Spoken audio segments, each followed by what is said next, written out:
Welcome to the podcast with your favorite cash flow guys, Mike and Blaine. Giving you the best advice while having a beer. When you're running a business, there are problems every day. Let Mike and Blaine help you out and guide your way. Cheers to the good times with Mike and Blaine for business, beer, and BS. Hey, it's episode 204. I'm Mike Mylan. That is Blaine Birch, my friend, my partner on the podcast. He is the CEO and founder of Dry Run, the best forecasting software on the planet. And I'm Cashflow Mike. So what's up, man? Yeah, ready to go, man. This is the last one of the summer, I think. What? When's summer officially over? Or is summer officially over? It's we're getting into fall here though. Like at least up in Canada here, leaves are starting to change a little bit. It's it's coming fast. So a little too fast. Man, I'll tell you what, I've been excited about it though. I'm ready for fall. I'm ready for football. Tonight is the first NFL game. Tomorrow the Baylor Bears play. Dude. I think it's too long a break. I know they need a break, but I think it's too long a break. Yeah. After tonight, I'll find out just how bad my fantasy team is. I'm pretty sure they're pretty bad. So we'll find out. Well, this one was interesting. We had our fantasy football draft last night, and I got like a B+ score, right? Because Yahoo give you a score. Yeah. And they said I was going to finish first in the league, though. I was projected to finish first. I'm like, oh, that's pretty good. Everybody else really sucks. No, there's like 5 people with the same record, so I think they're predicting 5 of us, 5 out of 10. It's like okay. 10-4, 10-4, 10-4, 10-4, 10-4, 10-4, all the way down. And I'm like going. And then there's somebody that won't win a game, so I don't know what that person did during the draft, but that's why you don't take a kicker in the first pick. I'm not sure I'm believing it. I got an A- this year, and I'm thinking that was pretty optimistic by Yahoo to think I'm at an A-. But anyway, we'll see what happens. I guess you got to play to find out what happens, man. So it still makes me chuckle when you say Yahoo. Yeah. Oh, what is it? Yahoo? I don't know how you guys pronounce that. Dude, you don't remember that? It's like Yahoo. They even had it on the commercials. Didn't I say Yahoo? I don't know. Yeah, but it's Yahoo. Yahoo. It sounds American to me. Rick, I hear Rick finally. Holy smokes! I finally caught the start of the show from Rick on chat. Thanks for actually catching the start of the show, Rick. We're in for a roller coaster ride today, Rick. Yeah, who knows what's going to happen, right? Who knows what's going to happen? So cool. I want to talk about debt today. I hit a major milestone that I thought was a myth. Right. So I want to talk about debt. That's where this is coming from today. We're going to talk about debt and debt in your business and those type of things. So I thought it was a myth, but I'm going to talk about that. But what are you drinking first? Well, because I saw your Beware of the Hidden Partner debt. And so I grabbed, and it's a terrific beer, Snake Lake Sidewinder IPA, because that's what debt is like. It's like a sidewinder in the grass, just waiting to bite you in the ass. So, but a terrific beer. I haven't had a Snake Lake on here in a while, and I saw it in the liquor store today and grabbed it. So, how about you? If we're talking about the hidden partner, I mean, here I got one of Pat's hidden label beers. Pat's hidden label beers. Nice job. No, Good job, he actually has a label, but they fall off all the time. So it's called Shallow Grave, right? Shallow Grave Porter. And I actually had a test of this earlier. I'm like, oh my God, this is really, really good. So this might be my new favorite beer of Pat's. So Neighbor Pat. Yeah. If you're new to the show and you go, who the hell's Neighbor Pat? Well, he's Neighbor Pat. and lives next door. He's terrible at cornhole, but he makes great beer. There you go. and he hasn't found the right glue for labels yet on the beer bottle. He uses some type of milk something or another. He told me about it. It's like, I don't know, dips it in milk. I don't know. I don't see how it adheres. It doesn't adhere. It doesn't work. Try rubber cement. I think that might do the trick. Yeah, there you go. Rubber cement.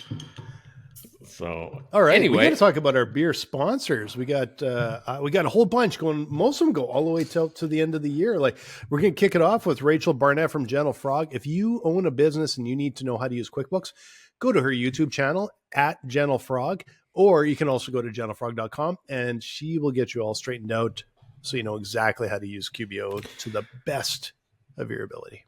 Yep, and I am 5 days away from seeing Karen Hairston out of Michigan, the 3sSmartConsulting.com. If you got a cash flow problem in your business, you want to talk to somebody about it, go contact Karen up in Michigan at 3S Smart Consulting. So she's speaking at the National Convention or conference for the SBDC advisors, Small Business Development Centers, next week. So it's pretty cool. I'll get to hang out with her. Awesome.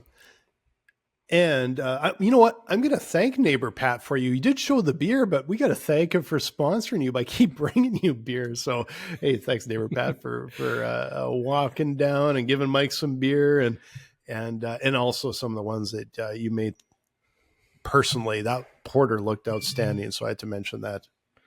Got to mention your sponsor. There you go. So, but we have another sponsor. I mean, he is a Netflix star. He's on the SEC championship. Larry goes, "Can you talk?" Like, Larry, like he's pegged me like 3 or 4 times, texted me 3 or 4 times. He knows Thursdays at 4:00 that this is happening. I have to do a do not disturb because he just keeps pinging me with text. Speaking of Larry, the cash flow cowboy, I was going to talk about Devin, but let me talk about the cash flow cowboy. He's the biggest interrupter of the podcast that we've had. We're just text. But he's also a beer sponsor all the way through the end of the year. If you need a CPA and you're in Houston and you're looking for not only saving you on tax, I know personally, but also, just an all-around good guy that knows cash flow and knows accounting like anybody. So check out Larry Weinstein, the CPA, the cash flow cowboy down in Houston. And I didn't finish Devin. Why don't you finish him up? I'll finish up Devin. So Devin, biggest LSU fan. I haven't met Devin personally, but I have seen him on Netflix. So he's a superstar with his brief moment on Netflix, and is a longtime beer sponsor of the show. And he's sponsoring us well into next month. So, no, longer than that, actually. Oh yeah, Devin's all the way out into October. Looking at my notes the wrong way. So Devin, thanks so much for tuning in, sponsoring the show. We really appreciate it. Got it. Who do we miss? I feel like we missed somebody. We're missing Jeff. Yeah, we got way off track here. That's another guy. I'm going to see him in Orlando. He's actually going to be landing in Orlando next week around the same time I am. So we're going to meet up and hang out in Orlando for the SBDC conference next week. He's already said he's coming to my session. So Jeff is my marketing guru. So if you need marketing help, his website is Rabison.com, Rabason.com. And go check him out. Jeff Robertson from Rabison. I thought I had in the show notes as jeffrobertson.com, but anyway. I think maybe it is. Has he got a different one? I don't know. I checked it. I got whatever's in the show notes. Check the show notes, guys. You'll get right to his website. Right. Well, jeffrobertson.com then. So good. Yeah, for sure. Yeah, so if you're trying to figure out what the hell's going on, you just tuned in like on this thing sucks already. This thing is it's a show about business, beer, and BS. And what we have at the top of the show is this thing called a beer sponsor, right? Mm-hmm. It's not a show about beer, but it's just that we have a beer while we're doing it, and you can sponsor it. Anybody can sponsor it. Even you, Rick, if you're still listening, you can still be a sponsor if you want. And we'll talk about you and your business and send people to you. It's evergreen, the best $5 you've ever spent because it's $5 an episode. Most people are signing up for the full year, right? They just say it's worth it. We do a new episode every week. So there's like 50 episodes that go out every week, or every year. And it lives on the internet with you as part of our beer sponsorship. So check that out at mikeandblaine.com and buy us a beer. Yeah, no, it's and also please like, subscribe, follow, and also tell your friends. We need people to tell your friends so that they tune into the show. Hey, speaking of telling friends, I got a new hat today. I got it today. All right. Nice. This was a free gift with purchase, right? So nice. Do you remember like a month ago when I got a set of shoes that were the Baylor Bear shoes? Yeah. So yes. I hired Monique, right? I hired Monique to create some Cashflow Mike shoes, and they came today, right? They came today. Awesome. I just got them, and she just surprised me with hey, here's a free gift with purchase. And she just took my C and made a little hat for me. So that's kind of cool. Awesome. But check out these bad boys, right? So I sent her, all I did was just send her white leather shoes, right? White. That's all you do. Send her a pair of shoes. She'll do it and she'll ship them right back to you. And I got mine today for the conference. So check out these bad boys, right? Oh, beauty. Look at that, man. Nice. Cash flow Mike. Look, she's even got my little logo all the way through it on there. So, and on the backside too, or in the backside, she's got the cash flow Mike there. Nice. On that side. And then what she did, she took my product, the Clear Path to Cash, and did the other shoe. Oh, all right. So check that out, perfect. right? Clear Path to Cash, took my logos and airbrushed them onto my colors. And look, it's even got a little Air One, tag down here. Oh, Nice. The other thing I wanted to show you is check that out. Oh, yeah. The old Mike and Blaine. Oh, perfect. That's beautiful. But she only did Mike. She didn't do any Blaines. So yeah, well, that's only Mike. I want you standing on my face all day anyway, so that's probably. Is that cool as hell, dude? And I'm gonna tell you, great. Oh, that's the thing, right? I'll be wearing them around everywhere. I wore those Baylor shoes. People stop me. Where'd you get those? You got to have them made, nice. Right? Monique, she sent me some business cards, but Mo Chic Designs, right? Mo Chic awesome. Designs, right? Yeah, she's got great business cards here. Maybe if people can do the scan it, if they can do that on the thing. But yeah, there it is. Maybe they can scan that from there. And I'll throw it up on the Facebook page as well. But man, she just does a good job and so easy. And I mean, they're just showstoppers. When you walk around with a pair of her shoes on, everybody wants to talk to you. So go check them out. Nice. That's why I got some Cash Flow Mike ones. Yeah, it's pretty cool. And Rick thinks they're way nicer than your Baylor shoes. Something tells me that has something to do with football. He's going. All right, so Rick and I are going to the Baylor Kansas State game. He went, Kansas State guy. I think he walked on the football team. I think he was a walk-on the football team, right? And he's got a lot of his friends were football players there. But yeah, nice. He's coming to Texas in October, and I and Shane, my friend Shane, from Tacoma. We're all going to the Baylor versus Kansas State football game. So he's going to get a healthy dose of Baylor shoes that day because I'm going to wear them to the game. He's going to drink. He's going to spill beer on them. You know what's going to happen. And some no, he's not. No, he's not, because there will be a big fight. There'll be a big fight in McLean Stadium if he does that. You might want to wrap them in saran wrap. Just wrap your shoes up so you can still see through this. Yeah, there you go. All right, so check out debt. Remember I told you I had a major milestone. I thought it was a myth. I did not think that you could get a perfect credit score. I didn't think. I thought that there's no fucking way that anybody gets a perfect credit score. I get an email this morning. Hey, ding, ding, your credit score increased. I'm like, the only thing I did was I had some like patio furniture that I put on a credit card and I paid it off. So it's like zero, right? Because I don't like any debt. That's just me. I don't like it as much debt as possible. So it went up. I'm like, what was it? Because I've been kind of playing in the 800s and I thought I was doing pretty good in the 800s. I go look, 850, perfect score. It only took me 40 years to get a perfect score. I've never even seen a perfect score. I got a perfect score.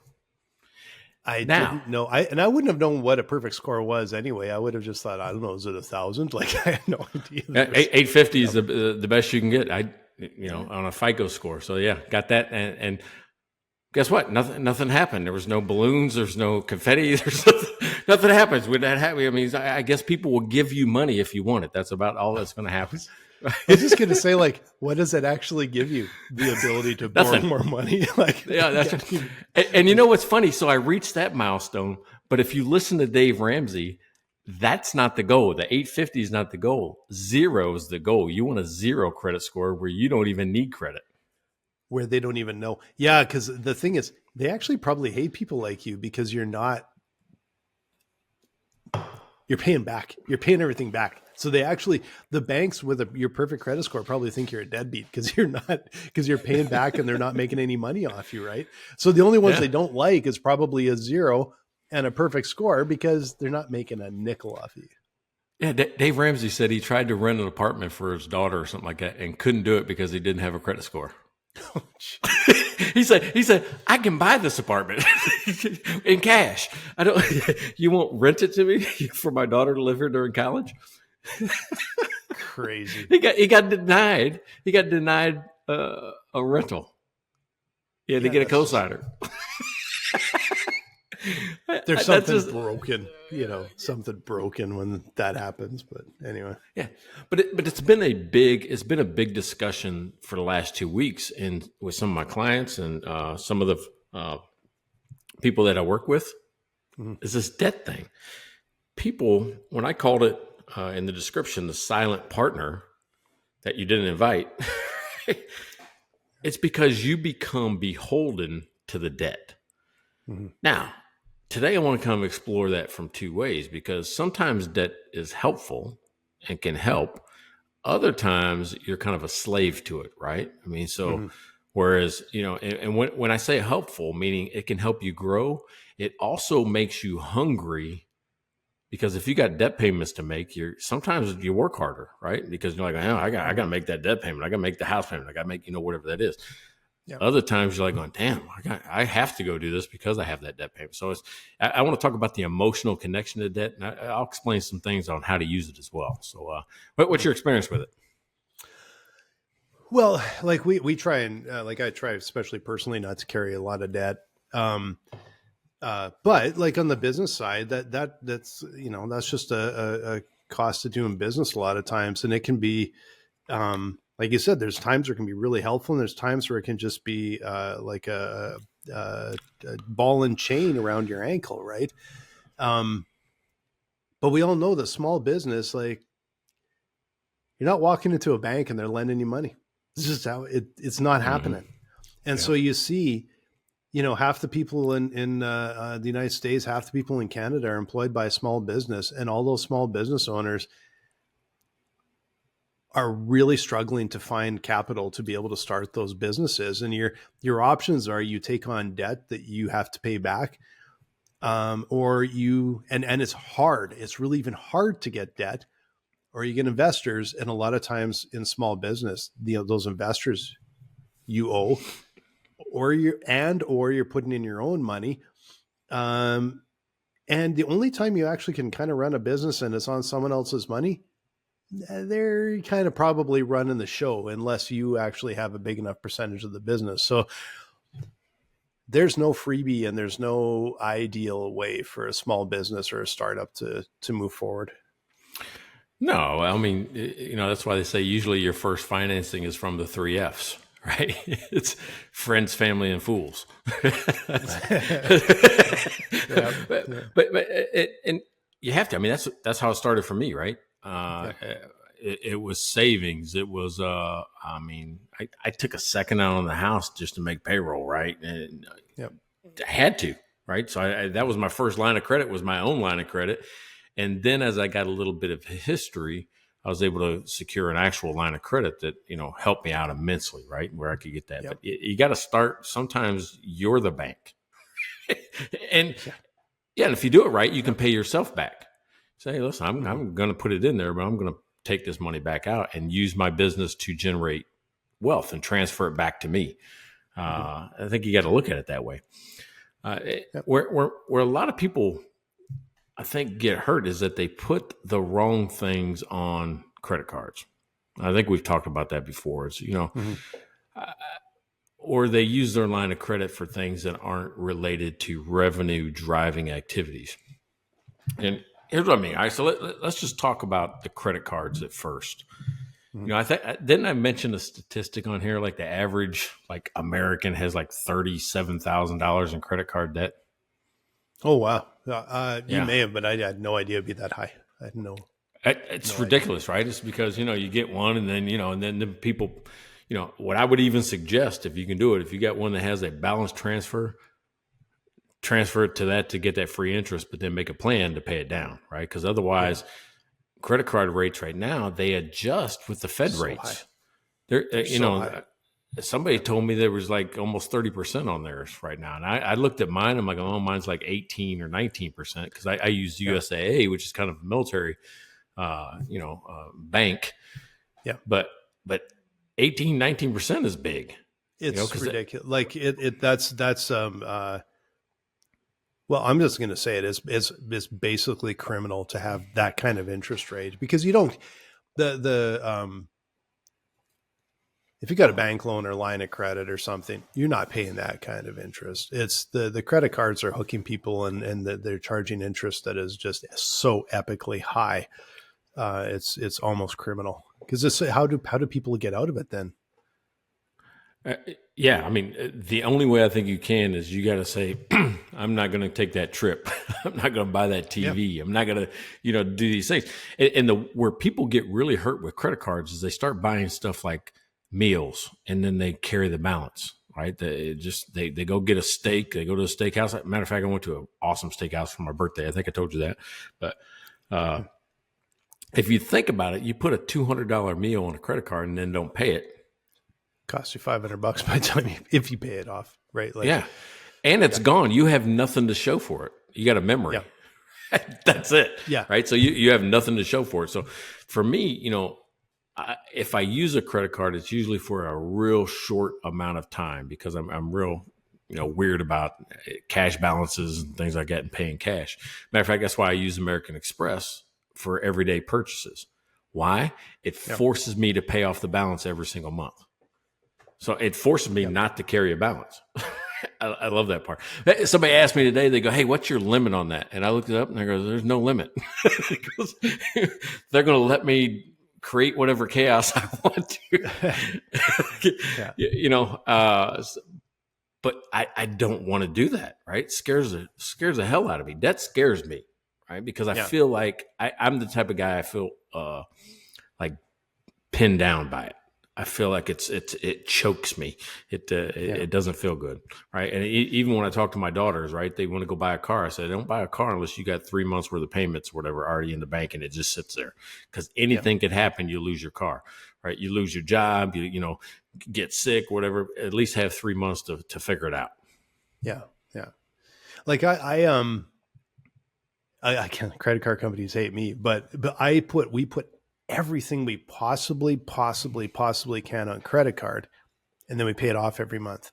And the two reasons, first of all, the number one reason is we get a boatload of points, and it's basically like cash, and they're paying me, and I pay them back, and they'll pay a dime of interest. So now it's if you're disciplined enough to do that, you can make a lot of money off of that, like every year, because I put every single thing I possibly can on.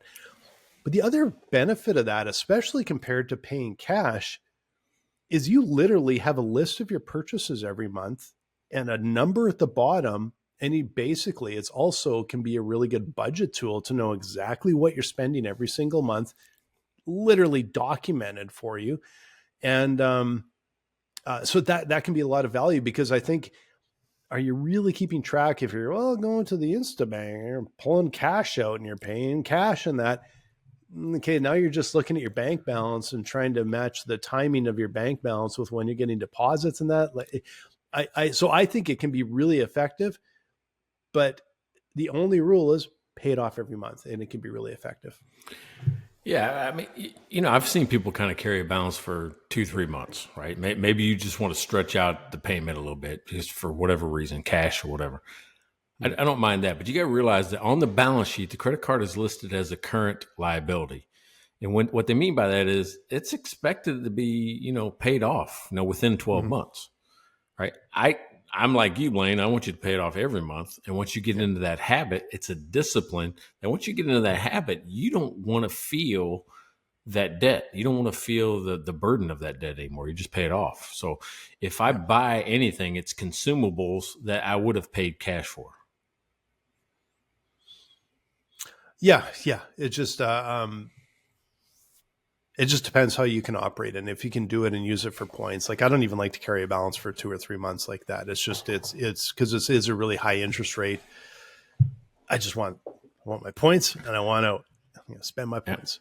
That's what I do with American Express, right? It's for the points. Matter of fact, those 2 little leather chairs sitting over here, I bought with American Express points. Did it with points. It's just the same as cash, and I didn't have to come out of pocket for it.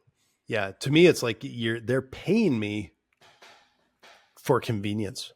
Like, they literally are paying me to have a convenient way to pay for things too. Like, so, but it is like, when you tell me how the debt load that Americans are carrying, you just have to have a particular I guess, worldview and discipline and the ability to actually pay it off. Like if it's only the essentials and you're only surviving on it, that's not great, but I can understand that. But to go and just buy stuff and then pay 5 times what it's worth, that's a hard way to get ahead, right? Yeah. I like the fact that it is convenient, right? And I like the points. I'm probably like you in that. But this debt thing, it's one of those things where you get instant gratification for something where maybe you could have paid cash for it if you waited 3 months, 5 months, 6 months, or something like that. And instead of making the credit card payment, you just put it in a savings account or just didn't spend it. But it takes people years to get out of it. I mean, if you ever look at if you pay the minimum, you'll pay this off in 49 years or whatever. I'm like, well, that's probably what most people are doing, and they just never pay it off, right? Yeah. And as soon as they get they'll max out the card, and they'll either, start a new card, or they'll actually pay it down, and whatever they pay down, they spend right back. It's people get comfortable with high amounts of debt, and they don't think about when is it going to come due. Yeah, and I think debt to me is most worthwhile when it's when you don't have the cash on hand, but you're buying something that's an investment or that's essential that you like. Yeah, maybe you can't walk in.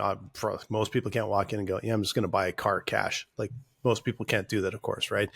A property, a home, some sort of investment like that. And in business too. Not like I'm going for dinner. It's operations. It's about building a business. That's a different sort of thing to me than the frivolous kind of spend, right? And I know we're talking about business here, but I think even a lot of people that get into business, it's the same sort of problem that a lot of people that just carry debt and carry credit card expenses on every month. I really strongly believe, I know we've probably talked about this before, that I think you should have financial literacy courses from almost kindergarten till you graduate. Every year should be a course on financial literacy, or a big part of a course should be on financial literacy. I think it would make a dramatic difference. It'll make a dramatic difference. The credit card companies and the banks won't like it because they're printing money off of the backs of people. But could you see the difference in wealth in the country? And it would also, that money would be spent. It would really change the economy if people understood and weren't going into debt and then just can't afford anything, and all they're doing is paying the banks. The banks are the only ones that make any money. Then the small businesses don't, because they can't afford it. People can't afford to buy stuff because they're all just paying the bank. Mm-hmm. Yeah. Hey, remember how I make fun of look at where he filled this bottle to. Sometimes it's down here, but I don't know if you can see where it's. Look where it is. I can't see where it is. All right, look right. Oh, it's right at the top, right there. You Holy see it? Holy cow! You see it shimmering? You almost had that overflow. Look at that. Okay. Okay. I'm like, holy shit! I could spill that down my shirt. I'm telling you, the quality control down at Neighbor Pat's is. I think missing labels. It's a good thing. I think it's actually it's less about quality control and more about too much product testing while he's filling his bottles. Yeah, that's funny. So, all right. So I think where we landed on this, correct me if I'm wrong, credit cards are good, but credit cards are good for things that you would have normally paid cash for, or you can pay off in a short amount of time. And I say 1 month, but I think it's okay to go longer than that, but not longer than a year. Yeah.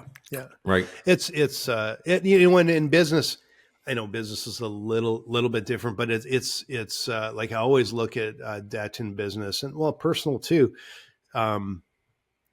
What's the interest rate? And is there like I said, a line of credit? If you can get a line of credit, the interest rate is likely going to be a lot less. Even a bank loan, the interest rate will likely be a lot less. But we all know it's not like banks are lining up to give businesses loans, let alone people, right? So it can be a real challenge, right? Well, it's definitely you mentioned business, and I think it bleeds together, business and personal. I think the same disciplines you have in your house, you have to also have in your business. And I think people get in trouble as don't carry any debt personally, but the business is like loaded. Like, why do you have such a different mindset when it's supposedly not your money, but all of it's your money if you're the business owner, right? Well, why do you have a different mindset? Because it's underneath a different company. I don't know how much that is mindset. Like, is it? Are you buying a hot tub for the business, or are you making payroll? Because the difference now, like right now, is a tough time for people. I talk with business owners every day. It's not exactly flying out there right now. It is a tough time for businesses right now. I was at a restaurant just the other night, and we were sitting on the patio, and I overheard these guys from the neighborhood sit down, and the one of them was saying, these guys are struggling. We really should come here more often. I don't come here very often. It's right here, and I just forget it's there. But I think they had put up a social post that it's like, guys, we need some support, or we're not going to survive, right? And you walk in, you sit down in the restaurant, you're like, oh, this is a nice place, and everything seems good. We hadn't been there ourselves. We probably hadn't been there in a couple of years. Actually, this one I don't even know if we'd been to before. And you hear things like that, and you're like, yeah, from the outside, everything looks fine, but on the inside, businesses are really struggling, and they're struggling at just a higher level, I think, than this last 5 years has been brutal, I think, on small business. So it's a challenge, right? Well, I mean, that leads me to, I had a client this week that, you need to take that deeper dive. What looks good on the outside may not have all the right levers on the inside, and that's why I called you. I called you for your help because you got one of the best products on the market called Dry Run that can make sense of a lot of data. And this company has a lot of data, it has a lot of issues, it has a lot of things that are going on. And I called on my friend Blaine and his team at Dry Run to figure it out. So how'd you help me? Well, just like we help so many other businesses, trying to get a handle on where you're headed. Frankly, it's a little bit of where we are right now and where we're headed on our cash flow, on our revenue, on our demand, and how do we get there? And it is like that. There's challenges out there. There's businesses that are really fighting it right now. And the other thing, though, that I've really been talking with people about lately is the fact that it's easy to think getting out of those spreadsheets and dedicating some time and money into understanding where your business is going feels like a cost center, feels like it's costing you money. And so I literally put up a little calculator online, and it shows all where the numbers come from and everything. Go to dryrun.com/impact, and we have a calculator there. Put in the dollars of your business, the revenue of your business, and it's going to do an average of basically how much money you're leaving on the table by having your expenses too high, and also by leaving revenue on the table because you're not deploying capital well enough. You're not on top of it the way you need to be. And little secret here, like the little demo number there, $50 million business, that's just like this locked, like it's just dropped in, put any revenue for whatever your business is, and it's about 8 million. And that seems really high till you start going through all the places it's leaking out of the business. It's a really big impact. And so we can have a really big impact. We can give you a huge ROI on your business and help you understand where your business is going. But at the end of it, you're also going to be saving money and making money. So come visit us at dryrun.com. We're going to help you take control of your cash flow, model scenarios, figuring out where your business is going, and save your finance team at least 20% of their time. Can't wait. So I know we just started our engagement together on this client, and I cannot wait to see what we find out. Me too. It's going to be awesome. We're really just chomping at the bit to dig in and get some data back to the owner there so that they can really see what's happening in the business. So yeah, right on. All right. So we ended that last segment on credit cards. I want to switch to the one that gets everybody in trouble, right? Which is the line of credit. Mm-hmm. Because one of the things when you talk about like financial literacy and these courses, no one really explains what a line of credit is, right? I think most people just think of it as, oh, well, I got this extra checkbook. It's like either a credit card or, another loan that I've got to pay. But it's designed for a purpose. And if you use it the right way, you're actually going to not only use the bank's money, but you'll have the money to grow and you'll have the money when you need it for payroll just by following the rules. But people forget the rules, right? With this line of credit. I've seen people go out and buy stuff with it. Like, oh, I need this piece of equipment. They'll go buy something that they can depreciate. And I'm going to get a little technical. Depreciation is basically where you're matching the ability of the thing you bought. I don't care if it's a truck. Well, I'll just use a truck. You bought a truck and you can depreciate it, we'll say, for 5 or 7 years. We'll just call it 7 years. If I can depreciate it, it's because that thing I bought, the truck, is supposed to generate revenue for me over 5 to 7 years. You're like, oh, Mike, boy, how do you come up with this number? Well, the IRS in the States has what they call a useful life chart. And what the useful life is the time it's supposed to generate revenue. The only reason to buy something is to help you make money or, either in revenue or profit. That's it. Don't buy things unless they're not going to do that for you.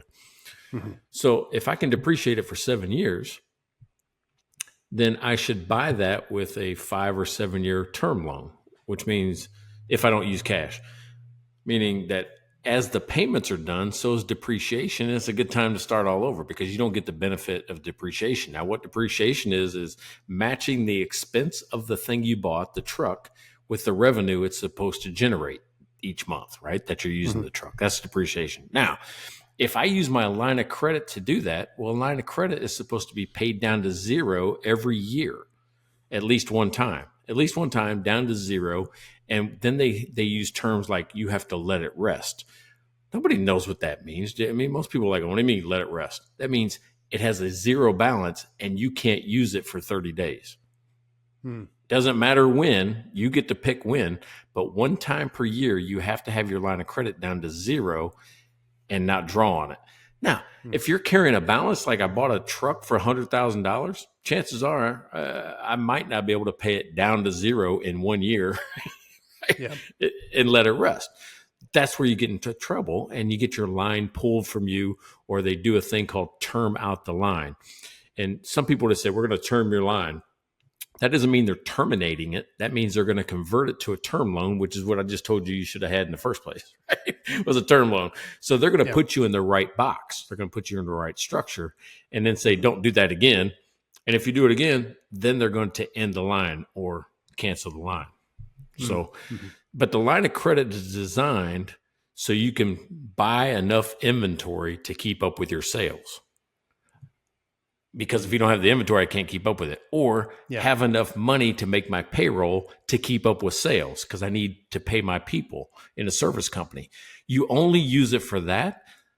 And if you do it right, we'll say on inventory, you're only going to pay for your inventory once the first time. After that, as customers buy it from you, you pay the line, right? You borrow from the line, customers pay you, you pay the line. And it'd be easier to pay off your line every month.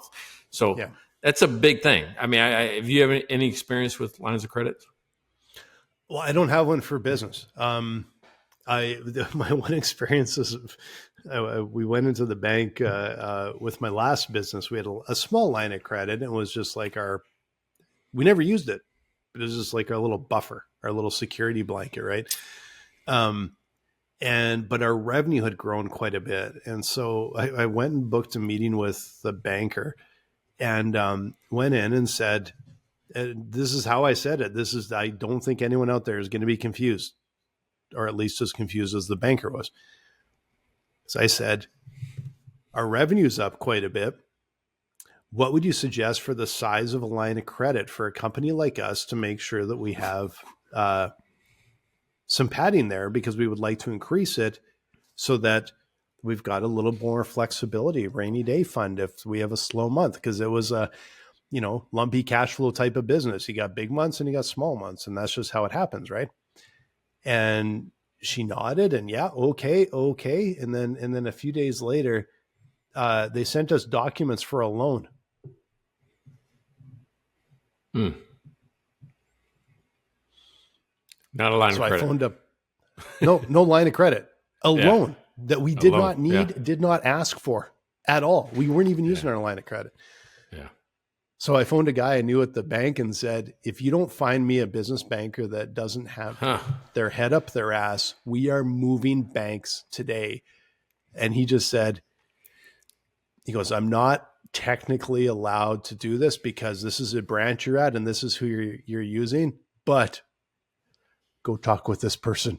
And we literally moved branches over that because it was like awful. And you know what? The reason I'm also bringing this up is because I think a lot of business owners put a lot of faith in their banker and put a lot of trust in their banker that they know what you need and how to do this. And you need a good business banker. You need a banker you can go to. You need a banker you can trust. And unfortunately, at least up in here in Canada, there's a lot of bankers are constantly moving, and they're moving up and moving branches, and you just get sloughed, passed along to the next one, passed along to the next one. And you just have to take it on yourself to know what the hell's going on.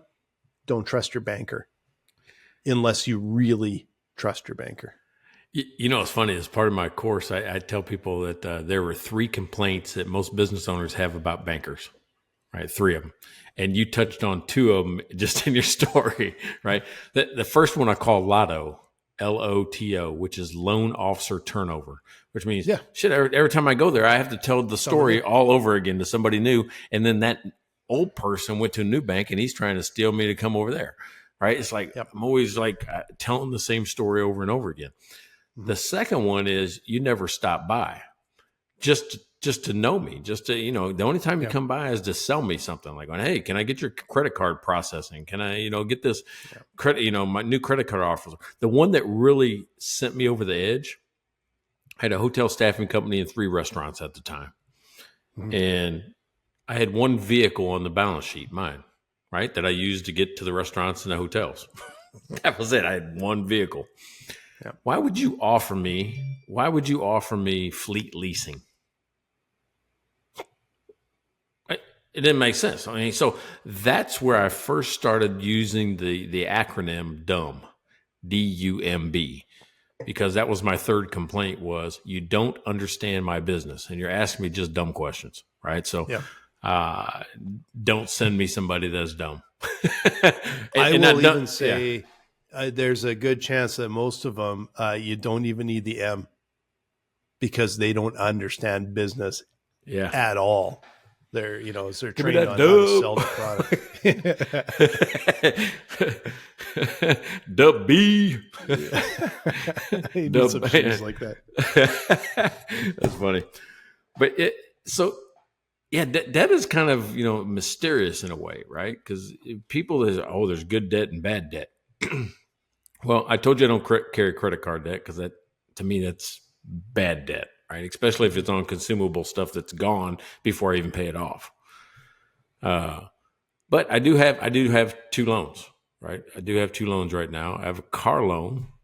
And the reason I got the car loan is because they offer me 1.99% financing. Nice. Now, it's not 0, but at least that's like free money. It's like almost all my payments going right to the car. So I'm like, I'm okay with that. Yep. The house, I've got a loan on this house we built. Why? Because it was like 2.75% financing. And now people trip all over themselves. I can't even sell this house and go buy another house because I wouldn't be able to afford the same type of house with the current interest rates. The interest rates are through the roof, yeah. So the good debt is when you can almost get free money.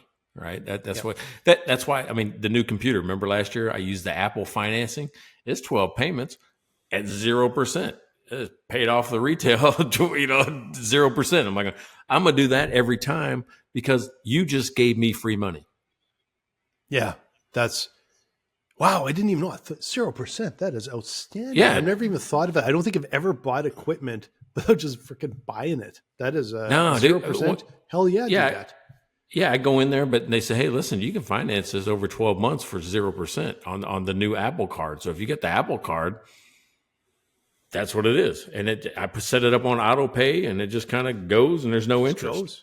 Yeah. Yeah. So, I mean, if you need a computer, go to Apple.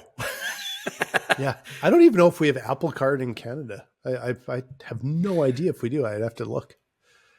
Yeah, I would think so, right? Well, maybe not. I don't know. I mean, different banking It's rules. Canada. Sometimes we're so far behind. I grew up watching American commercials going, "This is so cool." And then you can't get half the stuff in Canada. Same thing with Amazon. Go to Amazon. When I'm down in the States, he was like, "You can get anything in Amazon." And they come to Canada. I'm like, "Frick, I can't get anything." Like all this cool stuff that I want. Yeah. You guys got plumbing and stuff? All that? You got all that cool stuff? That's made out of pine. Like tube of pine. Yeah. It's funny. So, all right. So let's talk about, so here's how to structure. I'm going to kind of end up my debt with this. Here's how I think a small business can structure debt, right? Is that at the first level, it's just your stuff. Think about your stuff, right? If you got a building, if you got a truck, if you got equipment, it doesn't matter. Stuff that you see it on your balance sheet as like gross fixed assets, or property, plant, and equipment, or furniture, fixtures, and equipment, whatever they call it. That is, if you're not going to pay cash, use a term loan, right? And the rule is this: the length of the loan should match the life of the assets. The length of the loan matches the life of the assets. So that's the first level. Just know that. I'm going to add something in here though too. All right, go ahead. Because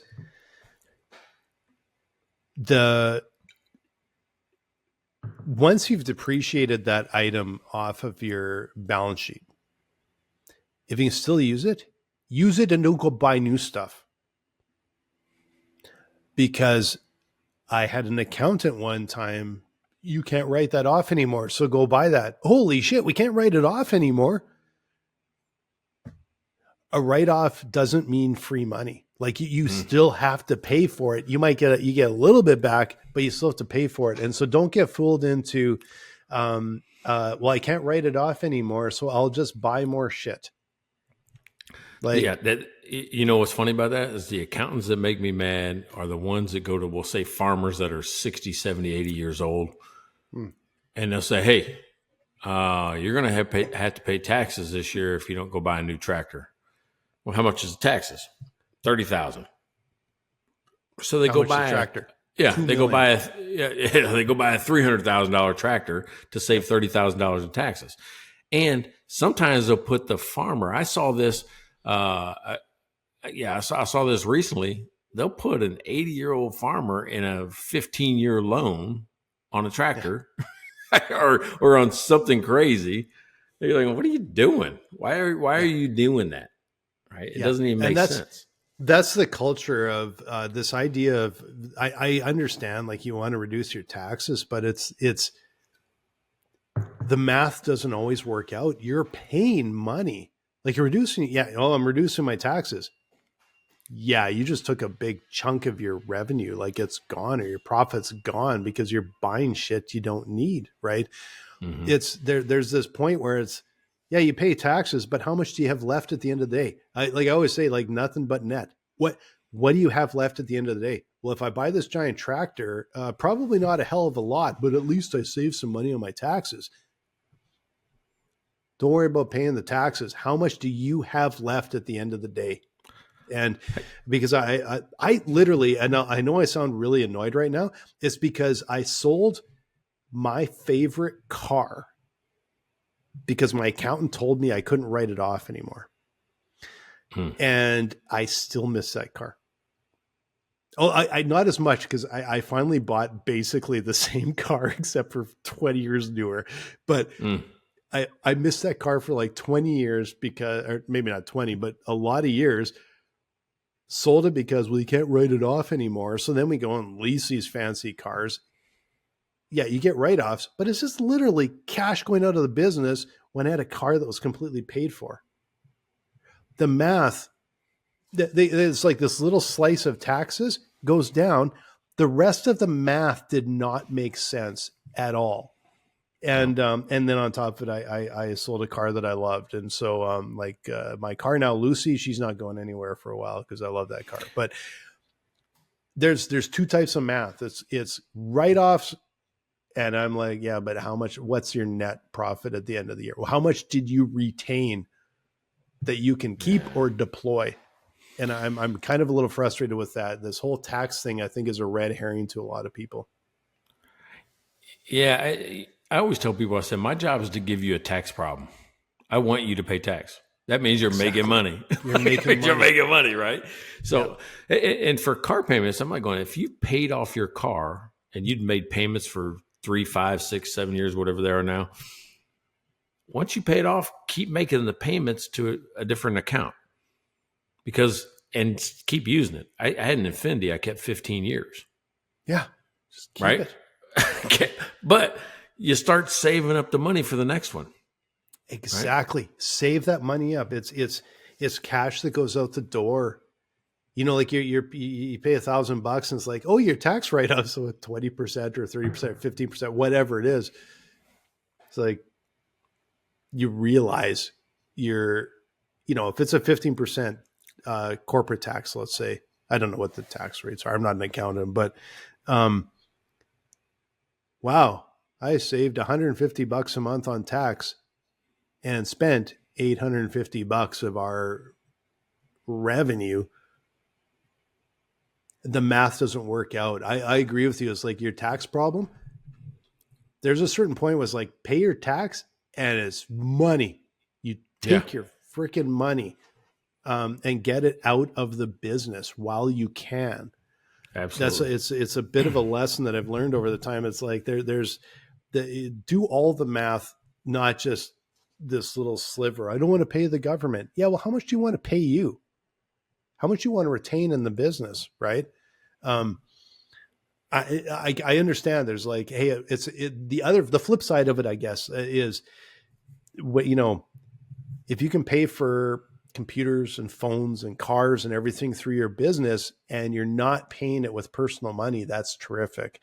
But don't just replace your phone when it's perfectly fine. Don't replace your car when it's perfectly fine and you're super happy with it because you think you can save a few dollars on taxes. That doesn't make any sense. No, not at all. So, hey, tell me about your fantasy football team. I think we beat up debt a little bit today. So tell me about your fantasy football team. Okay, so I took a tactic that was very similar to last year, and last year was one of my most successful years ever in fantasy football. And I'm going to give you a little insight here.